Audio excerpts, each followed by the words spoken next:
Tapping, tap into your purpose. Tapping, Okay. check it. They act as if we see, no hear, no speak, no evil. They act as if we see, no hear, no speak, no evil.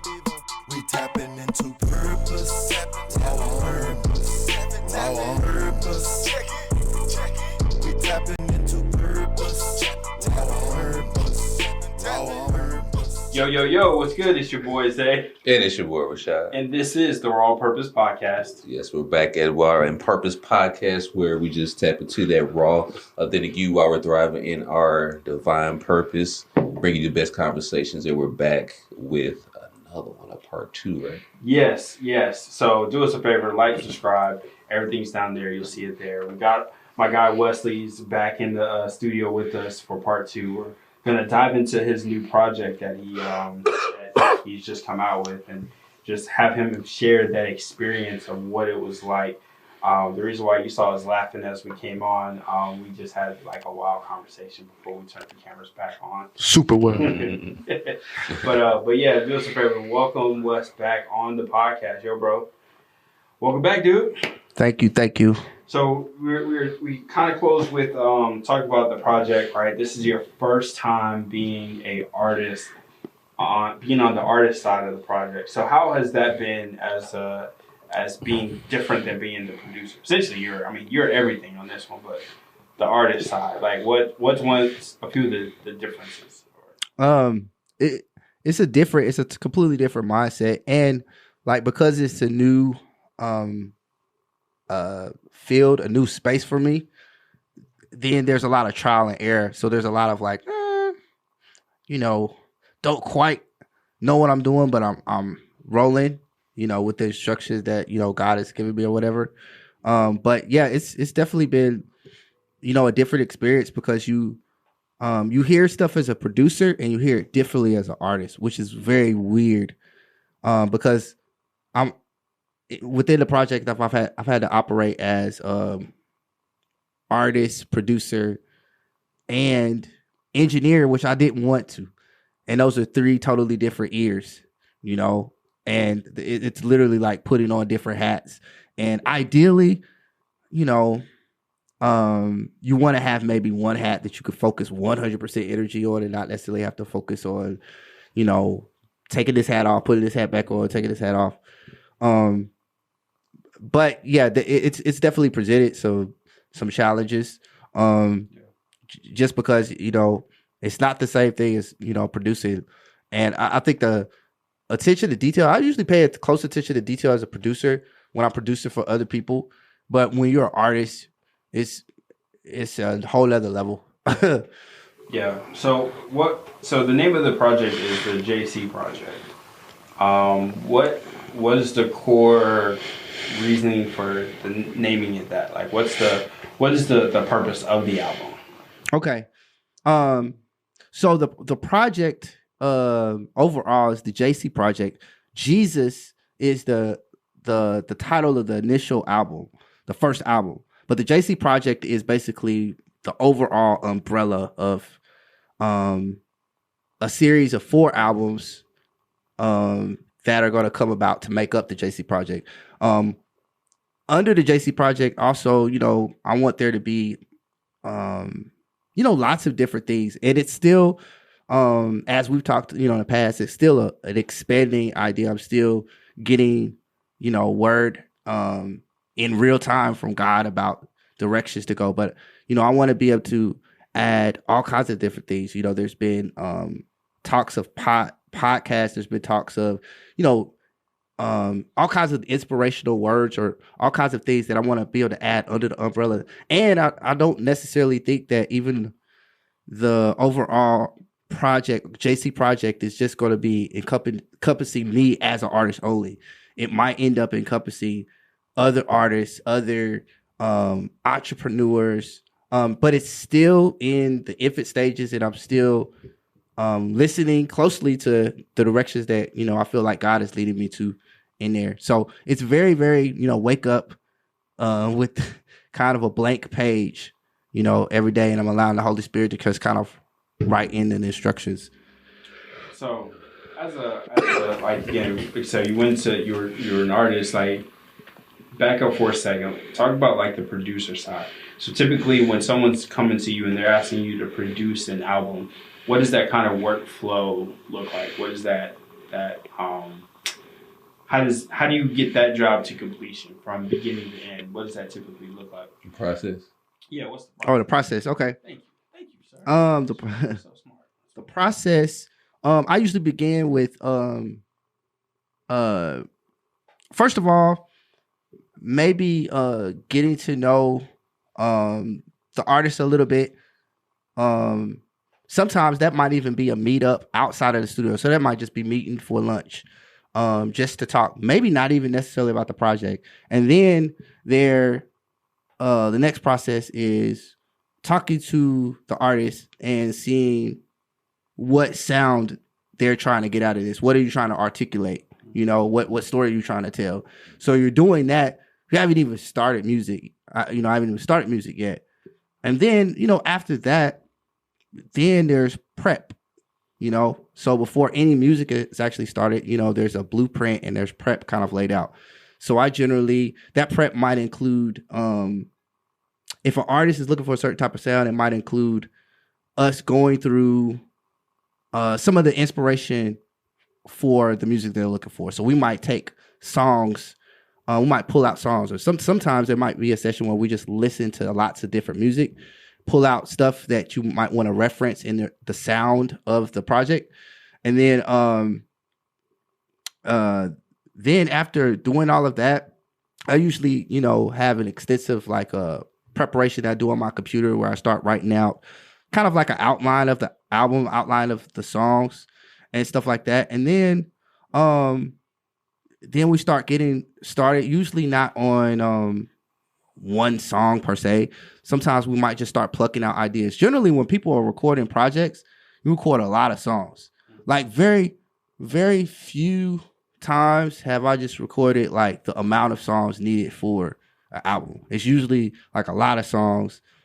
And I call them like cook up sessions where people just come in, and basically in those things, you're not trying to sit for 2 hours and make one song. You're trying to create an idea, 10 minutes, move on. Create another idea, just keep doing that.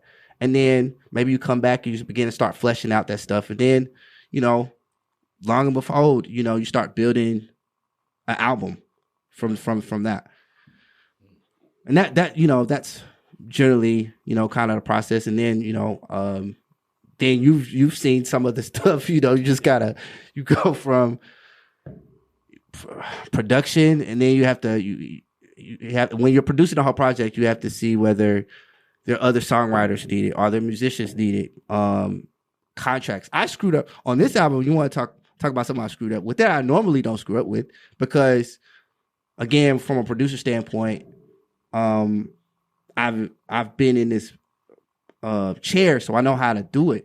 I probably screwed up as far as engineering, not contracting, not doing contracts, right? But yeah, generally speaking, you start seeing who you need to contract to. You need to hire musicians or other songwriters, or even somebody for co-production, and then you figure out who your engineers are going to be to mix the project once the music is done, and then you figure out who's going to master it. So it's a lot that goes into it. And then hopefully you're messing with an artist that has, something together as far as another team of people that can handle marketing, that can handle all the other stuff that goes in. Because there's a whole nother thing that you have nothing to do with that decides whether the song is going to pop or not. For the process. Yeah. And I know that's just a general. Yeah, it's a general. Yeah, I know there's a lot of details in it. Yeah. So you can tease out some of those details, like even understanding what's the difference between getting the song copywritten and yeah, I didn't even go into business side. Yeah. I was just doing the music. Yeah, I want to dive into the business side of it. Okay. Because I want again, we're talking about business, we're talking about entrepreneurship, and to become an artist, you have to be an entrepreneur. Like, you really have to think the business, because like we said in part one, these people are here to try to eat you alive. They're sharks, right? And they smell blood and water, they want to get it. But like understanding like the purpose of publishing, right? Okay. What is the difference between publishing rights and royalty rights and copyrights and all that stuff? Okay. So, okay, basically what I just said was a short form of the music aspect of prep and all of that kind of stuff. The business side, it's a whole separate side. Okay, business, in general, in my experience, if you get business kind of worked out, idea of it worked out earlier, it's generally going to be better. But you can't put it on the back burner because business is usually the elephant in the room. And I've definitely been in situations, man, where I was in a situation with the artist and the songwriter, and I produced a lot of the songs. And the writer had been kind of MIA. He had been kind of away.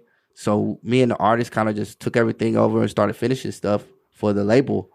And you know, the writer came back and he was in a session with us, and it was just really weird and tense.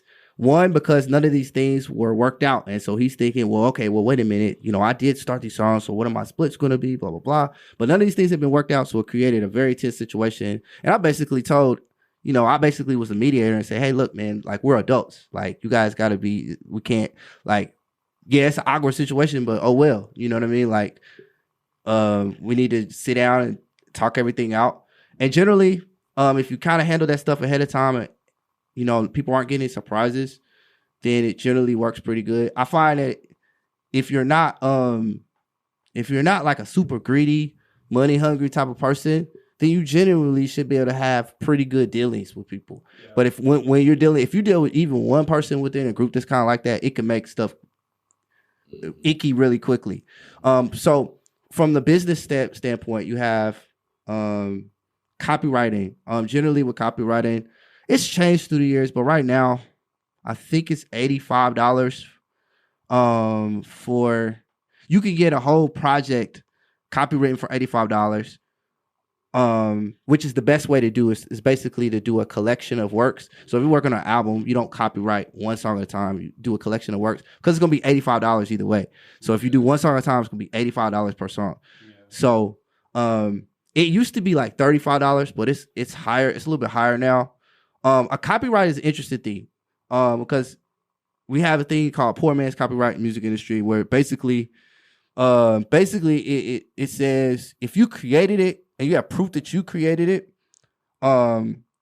through email, through song files. Like there's certain things that somebody couldn't prove me wrong in a courtroom, right? So like if I create a song and I have all the files, I have the sounds that I made in Fruity Loops, I have the files in Pro Tools, and they just gonna say, yo, I stole the song. I mean, or they just say this is my song, and I take them to court. Even if I didn't go through Washington, D.C. to get it copywritten and pay that $85, I can still use a poor man's copyright, which is say, hey, look, this is actual proof. These are my files. This is off my computer, and they don't have a leg to stand on. The best way to do it is still just go through. So they have it in D.C. They have it in the office. You know what I mean? So if you need to go to court, you know, you have it in the system. Another thing you mentioned was like royalties. Royalties are a big thing. What people don't know about royalties is that royalties can pay millions of dollars, but they can also pay nothing. You know what I'm saying? It just depends. You know, I've had instances where I thought I was going to make tons of money and didn't make anything. And I had instances where I didn't think I was going to make anything. I made a lot of money. Yeah. So then there's the idea of an advance, right? So generally speaking, like let's say if I sell a beat to an artist, and so my beat prices are you know, fairly high on some end. Like when I'm leasing out beats, they're not that high. You know, you could lease out a beat for me for anywhere from $30 to $100, just leasing it out. But you know, anybody could do that. But to buy it, it's a lot of money. You know, it's thousands of dollars. And the more on my beat store, the more people, you know, are leasing out a particular beat, the higher the price goes. Yeah. You know what I'm saying? So the reason why you do that is because a lot of times when people are buying your beats, there's no guarantee that they're going to make it big enough to get residuals. So you need to get advance. You need to get money up front, right? So if I sell a track, let's say if, I don't know, Beyonce or Justin Bieber wanted to buy a track, I know it's going to generate lots of residuals. So in that case, it benefits me to either forego the advance altogether or to take $500 or $1,000 or whatever and say, yeah, go ahead, just give me 20% or 25%. Now, again, you're still losing out on heavy percent, but when it's somebody that big, that 20% is going to be more than what anybody around you is making. You know what I'm saying? So it doesn't matter. So, royalties, you get your royalties through what you call performance rights organizations or PROs. The most notable ones are BMI, ASCAP, CSAC. Those are the ones but there's tons of them. BMI, ASCAP, if you're starting out, it's just fairly easy to go through one of those. I'm with BMI. I vouch for BMI. I haven't had any issues with them, generally speaking. I pretty much like the way they run stuff, but those are good organizations to just kind of, if you're getting into music, get familiar with them. They're free basically. And these are organizations that collect your money, because if your music makes money, how are you going to get that money? You're not getting the money. You're not going out there and collecting money and fees. So somebody has to do that for you. So that's what these PROs do. And they make sure that's where you get the word royalties. Now, mechanical royalties are a little bit different now, because I don't know how album sales are even calculated anymore. But it used to be off of CDs. So your CD sales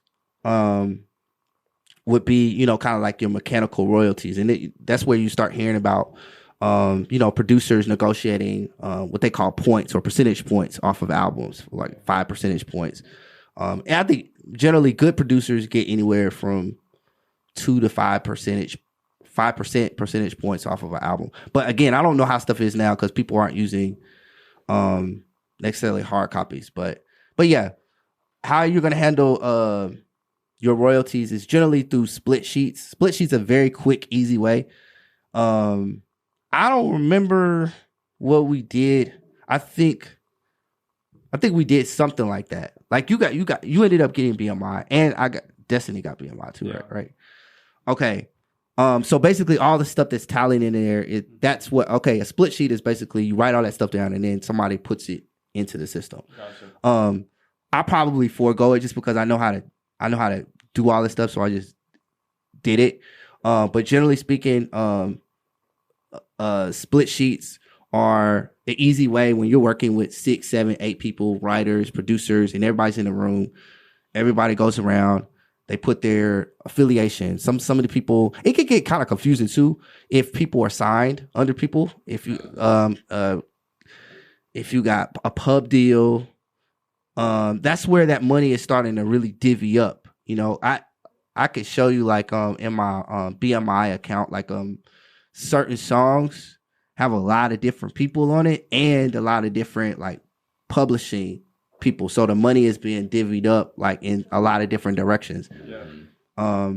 So split sheets are important because of that, because without that, again, your music is just kind of floating and there's no way for you to really like capitalize off of it if something like blows up. Like for instance, like with the Jesus album, that's free, so nobody has to worry about purchasing it anywhere. I purposely didn't want it on places where companies would have to make money or people would have to purchase it or anything. But generally speaking, I think I lost my train of thought. Actually, I was getting ready to go. I think I lost what I was going to say. Forgive me, those. No, it's good. I mean, I think that it's a lot of information to even digest. Like somebody's gonna have to stop, rewind to. You went on in there. Yeah. You took us in there. It's a lot of information, people, man. It's too much. Too much stuff, man. They're like, I don't want to get in the industry, though, boy. No, I think I was talking about just split sheets in general. That's a good thing to do. But no, it's great information because a lot of people walk into this blind because they love music or because someone told them they can sing, right? And they're like, oh, I can sing, and then bop, they're not getting what they thought they were going to get.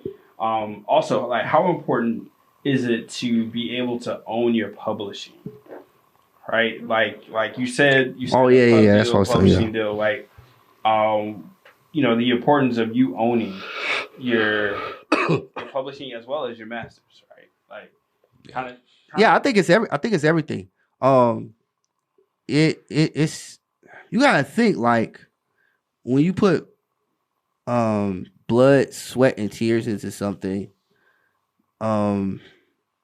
It's a lot to tell somebody you can have that in full control, because it's not just that you made that work. I mean, it came from your entity, your soul. It came from your mind.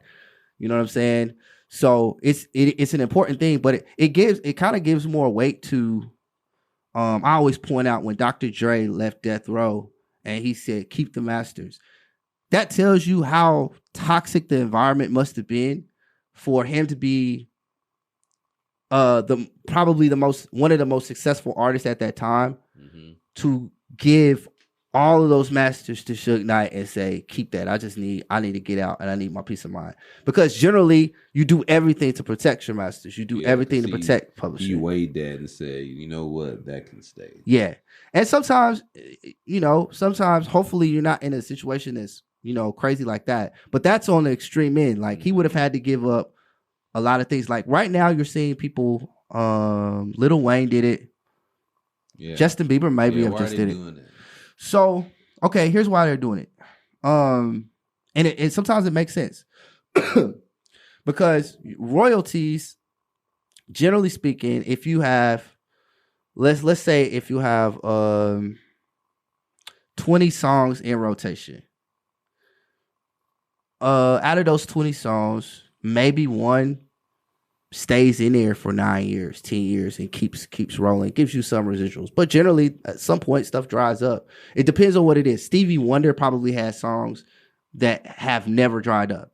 There are certain people and there are certain things that are just not going to dry up. But generally speaking, stuff is going to dry up. So that means at some point, you're not getting anything from that well. It's gonna not be making you any money.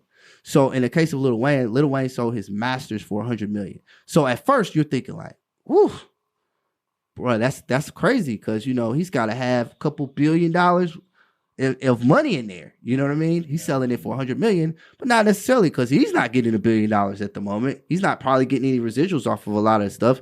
So he's like, I might as well just get $100 million, a couple $100 million, sell it to a company, and allow them to make whatever they're gonna make off of it. Because I'm still a good content creator. I can still create new music, and that's probably what he's thinking. You know what I'm saying? That would be my idea, because when you live a certain lifestyle, you got to keep that lifestyle up. You know what I'm saying? It costs money to keep that lifestyle up, and those residuals don't continuously flow like that. Right. So once that stops, and your lifestyle is still high, desperation starts to set in. So you might say, okay, give me $100 million. I'm gonna sell all these. Yeah. And Lil Wayne is an incredible. I mean, he's one of the most incredible writers that there is, as far as just being able to come up with rhymes. So I mean, if he wants to come up with more content and make more money, he could do that. Yeah. So okay. It's like you hear so many people talk about like owning your publishing, and we've heard so many horror stories from like the 60s, 70s, and 80s, and 90s. Honestly, well, shoot, all of them have been taken advantage of, right? Yeah. One of the I guess the poster child for independent is Chance the Rapper, right? Going independent and being able to blow up and have success. And you would think that more people would want to go that route, but of course, again, it goes back to entrepreneurship and the having the employee mindset. Because like if you're, and let me know if I'm wrong if I'm thinking about this, like an independent artist is more of an entrepreneur, but a person that's signed to a record company is now an employee. Yep. Right. So they have to do what the the employee tells them to do, right? So like, like we think about, everybody is dragging Sierra for whatever song she was working on that was like, I don't need a man stuff, right? Mm-hmm. And it's like, and you read the comments and it's like, yo, she's not coming out with this. It's what the people that writes her check are making her and making her put out with. So it goes back to like, you got to know who you are walking into these places, understanding what you're signing, making sure you have the right people around you to sign, not sign, but to read through everything to be like, nah, I want to do that. Nah, I want to do it this way. Has there been any situations to where like for yourself that you've been put in like a weird space or a space to where you possibly had to go against maybe your values or because you're a part of a what was that process like? How did you go through that process?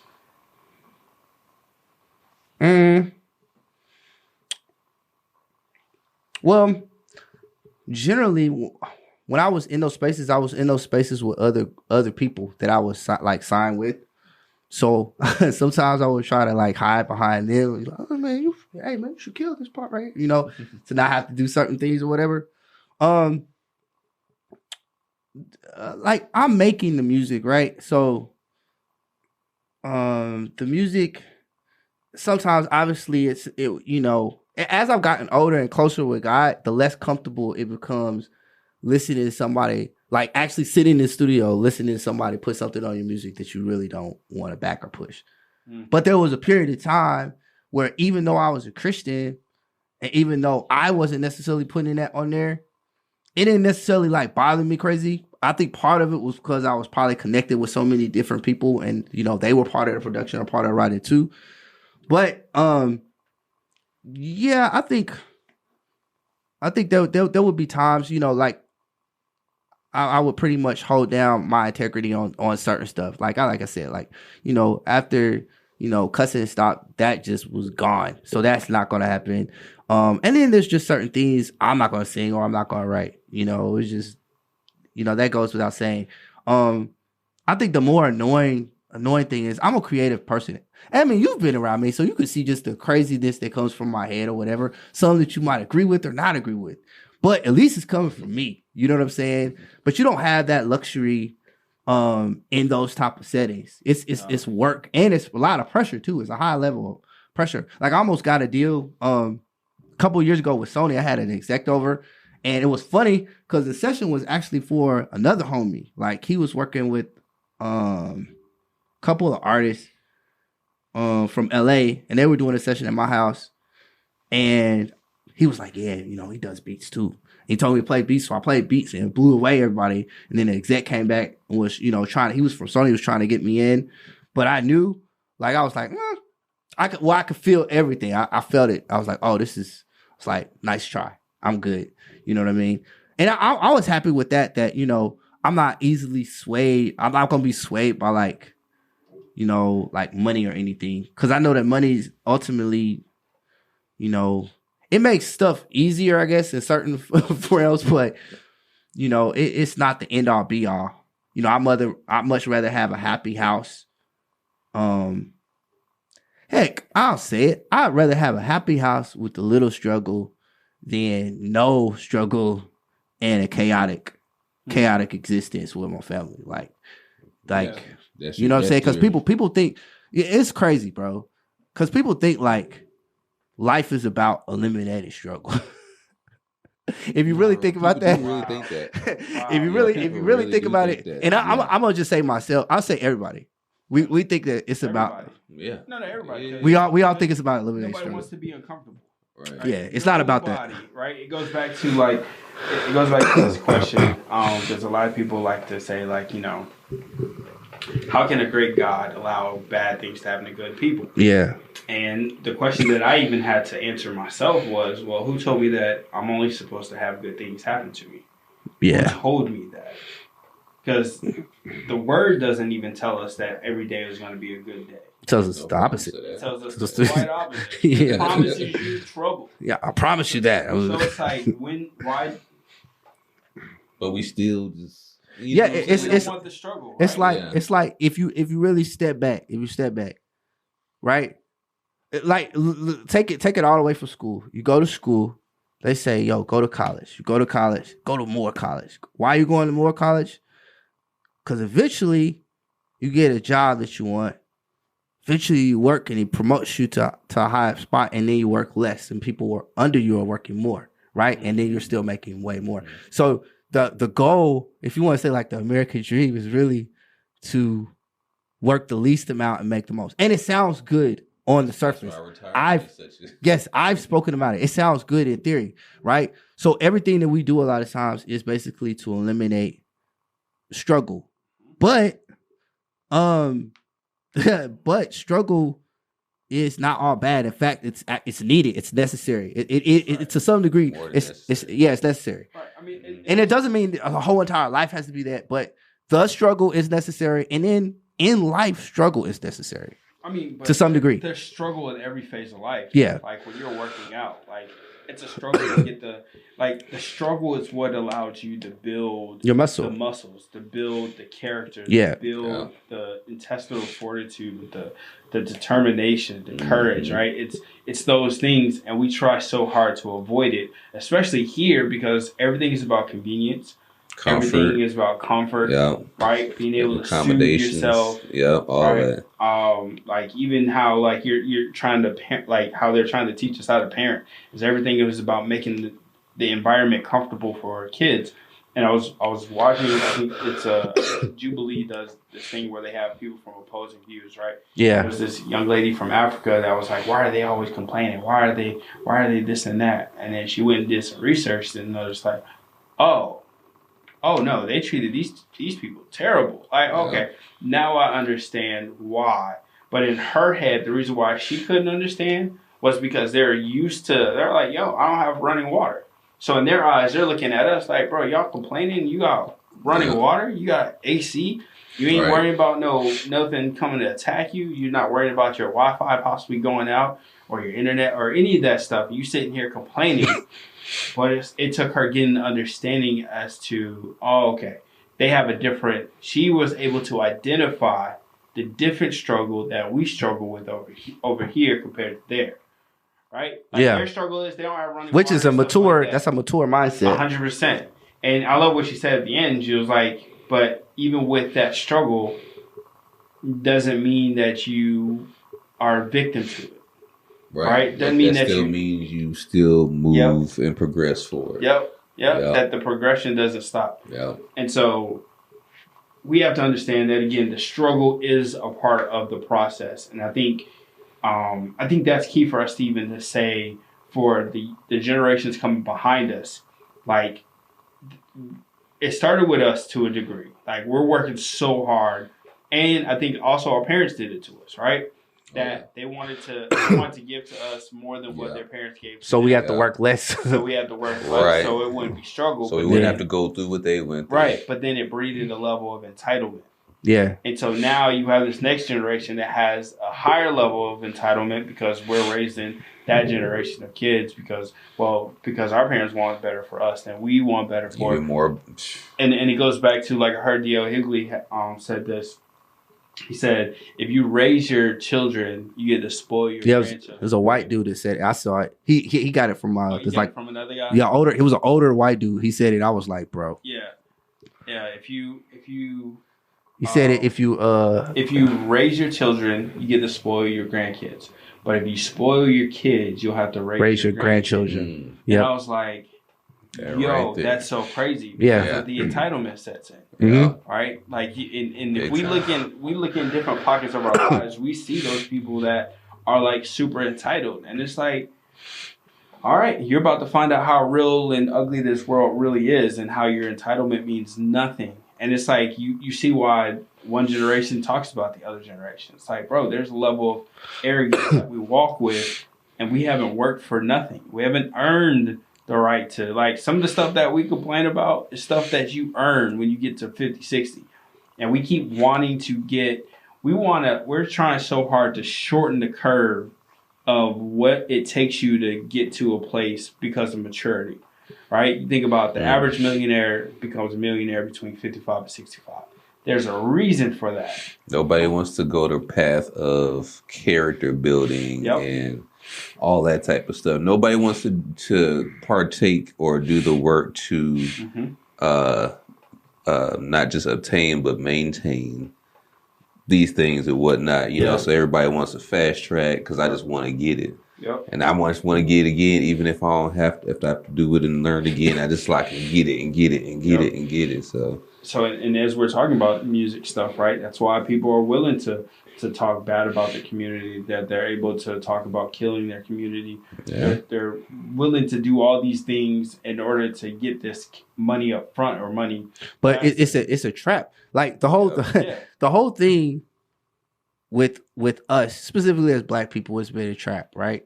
And you're seeing some people that need to be applauded. You know, like a lot of the people that are trying to use and invest their money wisely and stuff.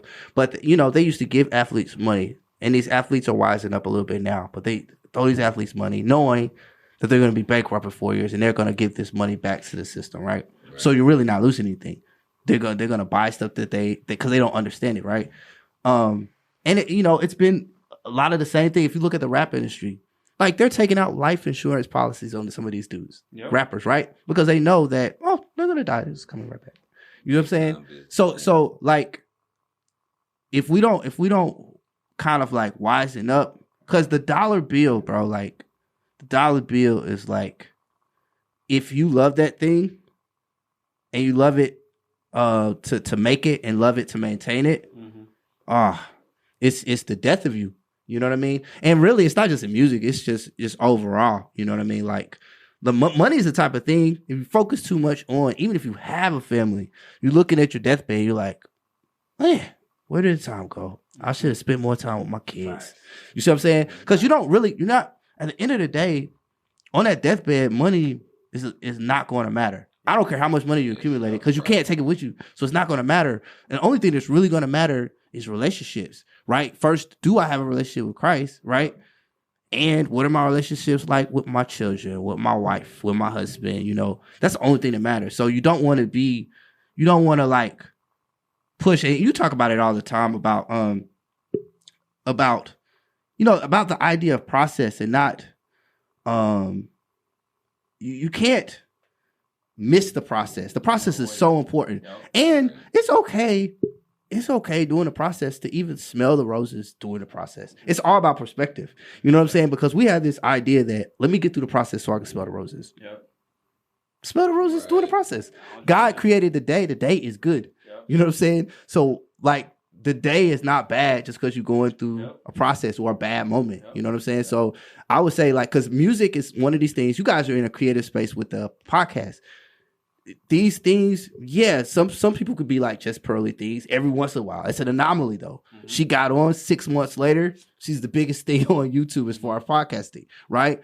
But she worked her tail off too. But at the end of the day, generally speaking, when you're in music, when you're in these creative spaces, there's so many people that are going at the same thing. It takes time. You know what I'm saying? But enjoy it. Enjoy the grind. Enjoy some of the struggle. Enjoy your family as you're doing it. Enjoy your friends. Take trips, like you were saying. Enjoy it. Don't, because you don't even know how long you're gonna live. And it's like, and what a lot of people find out when they get to the money, that they missed out on so much stuff that they wish they had back. And I've heard this saying in so many different business ventures I've been a part of, is when someone is dying on their deathbed, they never say, "Man, I wish I made more money." And I think you just said it. Yeah. They said, "Man, I wish I had more time," or "I wish I'd spent more time." Like I've been, pursued this, did that. I did that, right? not because, I mean, the thing about, like, time is the one thing that is never replaceable or redeemable. Now, God can redeem the time, meaning the process that it's taking you, He can shorten how quick it could come to you. Yeah. It may have taken you 6.5 years, but going into year 7, boom, everything hit you at once. Everything that you've given up, everything that you may have lost, everything that has been taken, or everything that you've had to put out, you've invested, things that didn't work out, things that did work out, but they weren't as. He can have all that stuff wrap up in a quick 6-month period. Very possible. To where all that time, then you still get the end benefit. It's not earlier than that, but there's a process. There's purpose that he's wanting for you, because that's easy for him to do. Yeah. Right? He can redeem that time, but you can never go back and get that time. So if you're regretting about something that you did in the past, right? That man, I wish I would go. I wish I could change this. It's like, well, you can't. All you can do is move forward. And I was talking with a young man the other day, and he was just like, like it's like life's beating him down. And I'm like, bro, like you're 24, 23, 24. It's like you got a whole lot of life to live. And if you understand this whole perception of happiness is fleeting. You got to get to a place of joy. And the only way you get joy is through the Holy Spirit. Holy Spirit is the only thing that brings you true joy. And if you get to the joy spot, you're able to have it in the midst of the downturn and the good turn, right? We talk about it on the podcast all the time, like your business and your life should be like a heartbeat. It should go up and down. If you're on a heart monitor and that junk is like flatline, you hear beep, that means you're dead. That means your business is dead. That means you're not growing. So it's important that you embrace the ups and the downs, right? Even with what's interesting, even let's say the podcast space or the music space, when you go to a YouTube video and it says comments disabled, or it says no likes or dislikes allowed, right? Like the worst thing that you could have, like as a creator, is no response. I hate it. I love it. There's no response. It's just nothing. There's no I hate it. I love it. Right. Like you would rather, trust me, you would rather have somebody being like, because it's generating emotion, it's generating something. That means something is happening that you're doing that's generating some level of response, right? Yeah. So those things are good. It's just it's built into life. Yeah. Those dislikes are there for a reason. Yeah. I mean, would you like all 1,000 people to like it? Maybe. But those dislikes, and not every dislike is a bad dislike. Right. You know what I'm saying? Not every bad comment. You can learn from a bad comment. You know what I'm saying? So it's the idea of eliminating the up and the down of life. We got to be careful not to like push for that. You know what I'm saying? Like, don't get me wrong. Like, yeah, do we want to feel a little bit of security and a little bit of stability, especially as men? Of course you do. Like, I'd be lying. But at the same time, let's not act like that what we're built of was not built from happy times. It wasn't built from nothing but happiness. It was built from a lot of struggle. It was built from a lot of tragedy and a lot of pain. And that's just a part of the process, man. But music, your best music is going to have all elements of life. Yep. Best music is going to have all elements of life in it. Yeah. I mean, look at the irony of Stevie Wonder, right? Can't see. How could he possibly write songs that are better than people that can see? Wow. Explaining stuff, right?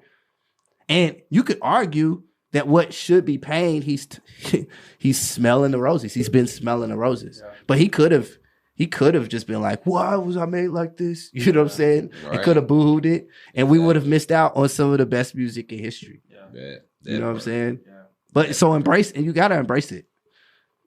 That's key. That's going to make the best art. I don't think we could have ended in a better way, right? To end with, like, this is the day that the Lord has made, and we will rejoice, right? This is the day. Capitalize on the day. Whether you can hear, whether you can see, whether you can taste, whether you can feel, whether any of that stuff, you have a new day to make your mark in the earth and to take advantage of that opportunity, because that's what it is. Every day is an opportunity to become better. So, bro, I appreciate you coming through, man, spending this time with us. I think some really good nuggets. You're able to kind of get into to the nitty gritty about the music industry, what some of that stuff looks like on the back end, so that someone can be informed walking into that. And we touched on the project earlier in this episode, but go ahead and give them the information about the album. Where can they find it? And where can they contact you? Okay, you can find this is the album right here. This is a QR code. We want as many people as possible to be able to scan this QR code and spread it to family, friends, strangers. I want you walking up to anybody. Anybody you want to share Jesus with, walk up, share this album. The album is entitled Jesus. It's on www.thejcproject.org.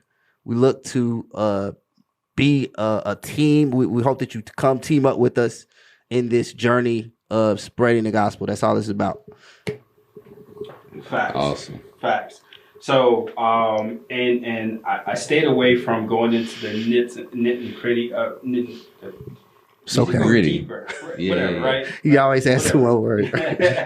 Deeper. To go deeper into the album, I want to save that for a different special episode that we do when we converse. If you allow me to do that. Oh yeah, for sure. Yeah, I thought we would do that here, but then we were mixing in the music and stuff too. So that's cool. Yeah, so no, we're gonna actually sit down and have a conversation special. We'll talk about it, whether it's gonna be live or not. Actually, and then we'll have actually another special guest that's gonna help kind of lead the podcast. But for us to sit down and walk through our ideals for writing the different songs, the concepts of the songs. Like for me, this is my first project, my first step into the whole music space as a writer. So you guys get to hear some of my heart, right? But we'll have that episode to where we'll go deep into what each song meant, how we came across those, like some of the songs that we, like you said it, like, there's a lot of songs we work on that may not be produced, but we sat and we worked on different concepts and different ideas, and it was a super dope journey. And so I want to make sure I even give you my flowers, or your flowers, saying, one, like, first, appreciate you for allowing me to be a part of it, right? Like, it's an honor for you to even see in the moment that I was at your studio when you were working with a different artist, 2 cents, and then you're like, yo, I want you to work with me. Never done anything like this before, but you saw fit to help allow me to work with you, and then to watch this process, right? For me as a video editor, like, it's amazing, but to see you take these different musical concepts, take these different people bringing in their own style into the songs, and then hearing the final version, and then being there for how the first thing started, like, for a beat. One of the songs started literally with zero music. Isn't that crazy? How you have no music. We just wrote the song. It just started off of a simple concept. And it's probably one of I think my favorite song. I'm partial because it's the first one. Yeah. But I think it's one of the best ones. One of the ones that I think is a wrap up of what the gospel is and who Jesus is to us. So, but you're a dope producer, bro. Like, I appreciate, like, just being able to, like, hearing everything. I'm excited for you guys to be able to hear. Dude, let me ask you one quick question. Mm-hmm. So, what was it like just seeing something that didn't exist now, like in the capacity that it exists now? Like it wasn't there, it wasn't thought of, but now it's hard to answer that for me because I do this from a video standpoint, right? I come up with concepts and then I'm able to come put it on film and then you're able to see it. So for me, it's just amazing. Now this is a different lane because it's not something that you can visually see. But then I was able to allow people to, through hearing the words, that they'll be able to make their own video in their mind with it until we come up with our visual representation of the song. They'll be able to see it as in this particular song. They'll be able to see, like, the concept of what we were doing. Right? Yeah. So, like, it was just interesting, and I'm so green, and I'm so, like, just embracing new experiences to where I don't even think I had a chance to sit and rest in it. But me doing video stuff, like, if you've seen some of the stuff I've done for him, like, it was nothing, and then it's a whole because we're all in that creative pocket, and to me it's always a very trippy thing to be like, this did not exist in human history. Yeah, and now it's here. I'll say like Jesus is his name, right? How all I said was, hey, I want to come up with a dope, upbeat beat that's a Latin beat. There was no nothing for that. That was it. And then it was just like hitting the guitar, then all this stuff just started flowing. So it was amazing from my side watching you create it.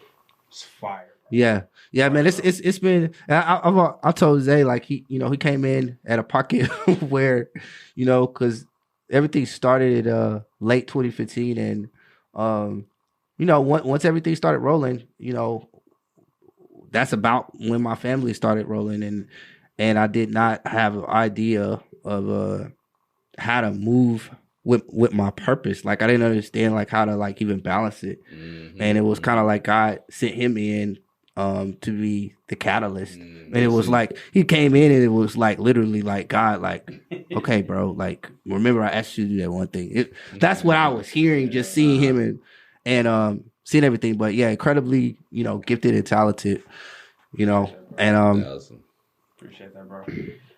Well, guys, it's the end of another great episode, man. This album is going to be fire when you guys get to hear it. You'll actually see the QR code in the corner that you'll have to take another device to take a picture of it to see it. But you have it, we'll right? also have the information. You got a QR code?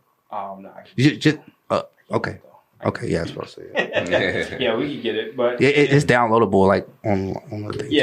Yeah, and we'll have the website as well in the link in the bio, so you can just go click it if you're listening to this on like Apple Podcasts or on all those streaming platforms. But I guess this is how our flow is going to be. You're going to give us an benediction to close us out. But I will say this much. Okay, let me give you one.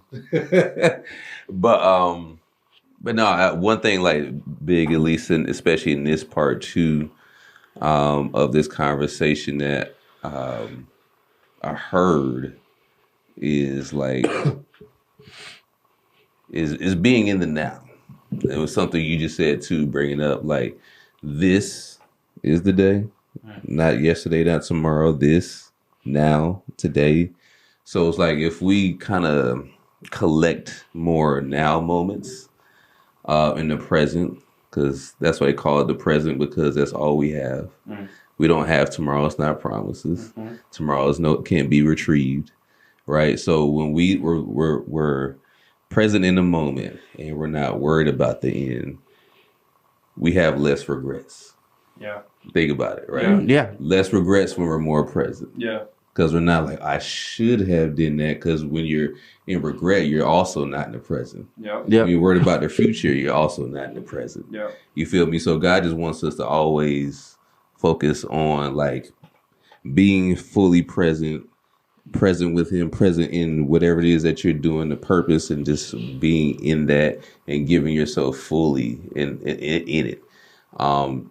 When we take our mind off of it, we are shortchanging ourselves. We're definitely shortchanging God. We're shortchanging the people around us that need whatever gift or whatever it is that is needed in this world and whatnot. So, at least that would be my encouragement to any of y'all out there, is to don't be so worried about trying to get to this place, whatever that place is that you see or that you think that there is. And don't even think that, even when it comes to joy and happiness, don't think that I'll be happy when. Yeah. I'll be more joyful when. Yeah. When may never come. Yeah. Be happy now and tap into your joy 100%. right now. Right now. There's no reason to wait on it. God always asks you, what do you have in your hand right now? What have I already given you right now? You know what I'm saying? So just encourage you all that to just tap in with who you are, where you at now. Let God guide you, do the rest. You ain't got nothing to worry about tomorrow. That's right. And so with the mention of what's in your hand, if your cell phone is in your hand, go ahead and scroll down a little bit and hit that subscribe button. Hit the like button. Tap in. You gotta get the little bell, man. Yeah. If you're on the computer, like type in your comments, and there's no better day to do it than the present. That's so Right good. now. Hey, I know that's right. So Right so- now. so You could right say now, tomorrow, but right? hey, it might not be alive tomorrow. You just said that. Do it right now. Go ahead, come we on, yeah. appreciate it. Just click on it. Like, this is the Thank day for you you, to because click I know on you it. just did it. Yeah, Thank you. we appreciate it. Always. 100%, right? But yeah, so until next time, it's your boy Zay. And it's your boy Rashad. I'm sorry, y'all know where to get us. You know where to find us. Streaming on all platforms: YouTube, Facebook, Instagram, Raw on Purpose Digital at platform. Raw on Purpose _. You can email us at rawonpurpose@gmail.com. So with that finally being said, Finally. Right? It's your boy Zay. And it's always your boy Rashad. And this is the Raw on Purpose podcast. Let's keep tapping in. Tapping, tapping. Tap into your purpose. Tapping, tapping. Okay. Check it out. They act as if we see, no hear, no speak, no evil. They act as if we see, no hear, no speak, no evil. We tapping into purpose. Raw on purpose. Raw on purpose.